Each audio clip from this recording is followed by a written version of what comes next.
So I woke up this morning, had a scone and a large house blend. No, it's not a Jonathan Colton song. It's much worse than that. I am looking at some news articles about a shooting at an LGBTQ nightclub in Colorado Springs last night, currently having a confirmed number of 5 people dead. The last I saw, I think that there were either 18 or 20 people injured. I wanted to look into this. Looking at this CNN article, gunman kills 5 at LGBTQ nightclub in Colorado Springs before patrons confront and stop him. Police report. A 22-year-old gunman entered an LGBTQ nightclub in Colorado Springs, Colorado, just before midnight Saturday, immediately opening fire, killing at least 5 and injuring 25 others. Current number was 25. Before the patrons confronted and stopped him, according to police. The suspect in the shooting at Club Q was identified as Anderson Lee Aldrich, according to the Colorado Springs Police Chief Adrian Vasquez. He used a long rifle. 2 firearms were found at the scene. At least 2 people inside the club confronted and fought the gunman and prevented further violence. Police said that they were investigating whether the attack was a hate crime and noted Club Q's relationship with the LGBTQ community. The police chief says, Club Q is a safe haven for our LGBTQ citizens. Every citizen has a right to feel safe and secure in our city, to go about our beautiful city without fear of being harmed or treated poorly. I mean, great lip service. I appreciate. Let's see how the investigation goes. Also, we're going to talk about police involvement in shootings in general in a bit, because the last time there was a major shooting like this, it was the Pulse shooting in 2016, I believe was the year. And as far as I know, this is the first mass shooting at a queer club since then. We made it 6 years. I guess that's cool. Still pretty rough. Club Q has said on social media that they are devastated by the senseless attack on our community, and they thanked the quick reactions of heroic customers which subdued the gunman and ended the hate attack. They posted earlier in the day that its Saturday night lineup would feature a punk and alternative show at 9 p.m., followed by a dance party at 11. The club also planned to hold a drag brunch and a drag show on Sunday for Trans Day of Remembrance. The club's website now says it will be closed until further notice. Fucking obviously. The shooting came as the calendar turned to Trans Day of Remembrance on Sunday, and is reminiscent of the 2016 attack at the Pulse nightclub in Orlando, Florida. Colorado had been the site of some of the most heinous mass shootings in history. Aurora movie theater one. Yet there have been over 600 mass shootings in the United States so far this year, apparently, which is defined as an incident in which at least 4 people are shot, excluding the shooter. Joshua Thurman told CNN affiliate KOAA he was inside the club dancing when he heard gunshots and saw a muzzle flash. He says, I thought it was the music, so I kept dancing. Then I heard another set of shots, and then me and a customer ran to the dressing room, got on the ground, and locked the doors and called the police immediately. He says he heard sounds of more gunshots, people crying, and windows being shattered. When he came out, he saw bodies lying on the ground, glass and blood on the floor. The violence lasted only a few minutes. The police received numerous 911 calls starting at 11:56 p.m. Officers were dispatched at 11:57. An officer arrived at midnight, and the suspect was detained at 12:02 a.m. So I guess that's a pretty good response time, according to the police. A total of 39 patrol officers responded, and fire department captain said that 11 ambulances went to the scene. Authorities initially said 18 people were injured, but later adjusted the total to 25. And of those, several are in critical condition with the gunshot wounds, although the exact number is not currently clear. Suspect is being treated at a hospital. Officers did not shoot him. Joseph Sheldon told CNN affiliate KRDO that he visited the club Saturday night to drop a friend off about 10 minutes before the gunman opened fire. He says, this is a bar I've gone to multiple times in my life since I became age 18. A lot of these people at the bar are friends, their family. A lot are people that I've become close to. Whether it's a hate crime or not, it's hard to see that this is going on, that this happened to my community, that this happened at a place that I've gone to and felt safe, that this happened at a place where if I stayed 10 more minutes, I would have been right in the middle of it. Yeah, so this was a specifically queer bar, called Club Q. I feel like it's pretty fair to say. It's going to be difficult for the community there, for sure.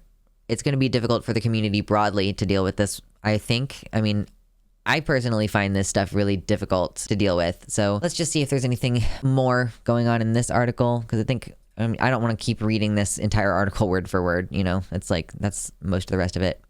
So we have live updates. Police name the suspect in a Colorado queer club shooting, which killed 5. He was detained and hospitalized after being injured in the incident. Let's see. Hold on. What are the bullets? The latest. 5 people are dead, 25 injured. Gunman is in custody after being subdued by at least 2 people inside the club. Police said the motive remains unclear at this time.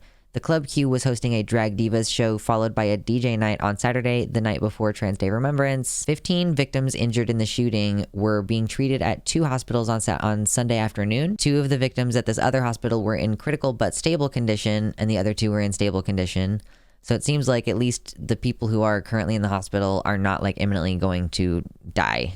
So we have like 5 deaths, and hopefully these people will be more or less okay. Colorado Springs says local climate felt increasingly unsafe for LGBTQ people. Why do they hate us so much? I don't get it. I really don't understand. And what I especially don't understand is this shit. Libs of TikTok, with everything else happening, you know, Aaron Reed points out, like, thank God Aaron in the morn, stochastic terror becomes real terror. Those dead in the LGBTQ bar club queue only died hours ago.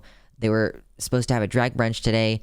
Meanwhile, Libs of TikTok is attacking another drag brunch in Colorado and a trans legislator only hours after that. Elon Musk is letting these people stay on the platform. This looks like, it looks like this may have been posted after the news started to break about this story that we're currently covering. This organization in Colorado teaches kids how to become drag queens and helps kids, quote, safely experience the art of drag on stage.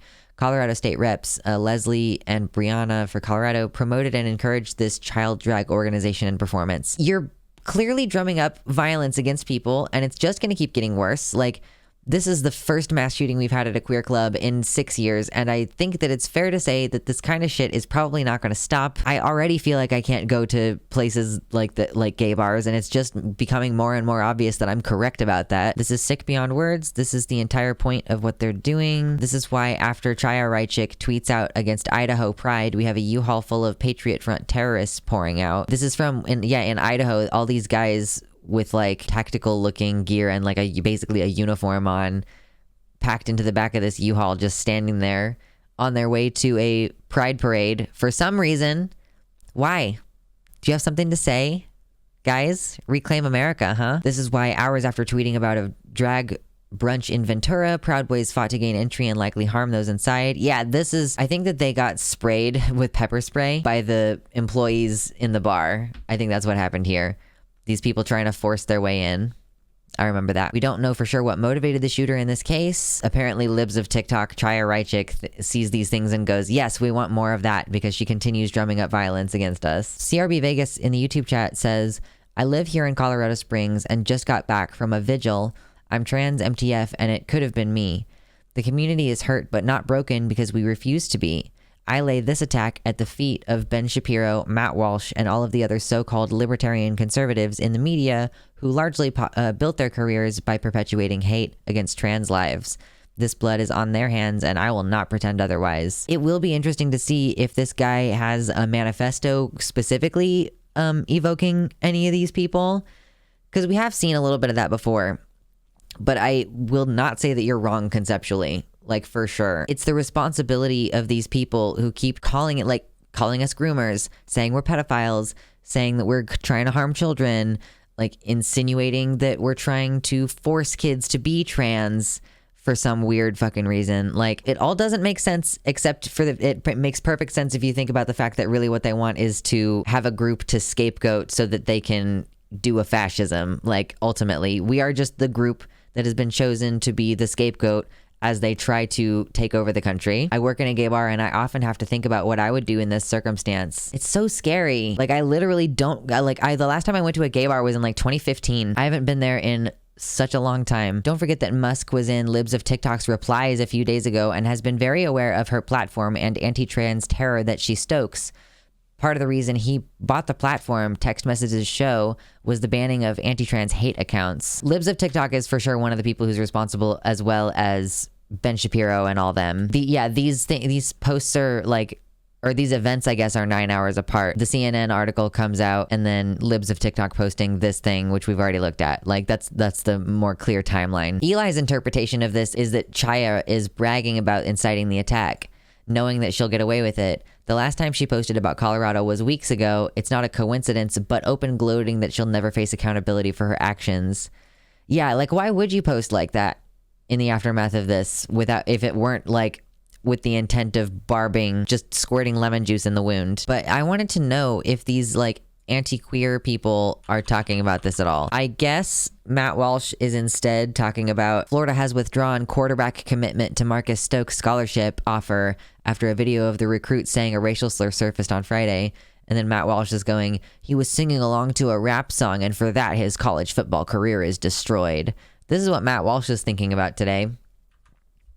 Christian nationalism is just as bad as radical Islam, and this should be considered a domestic terrorist attack and treated as such if it turns out he is a Christian nationalist.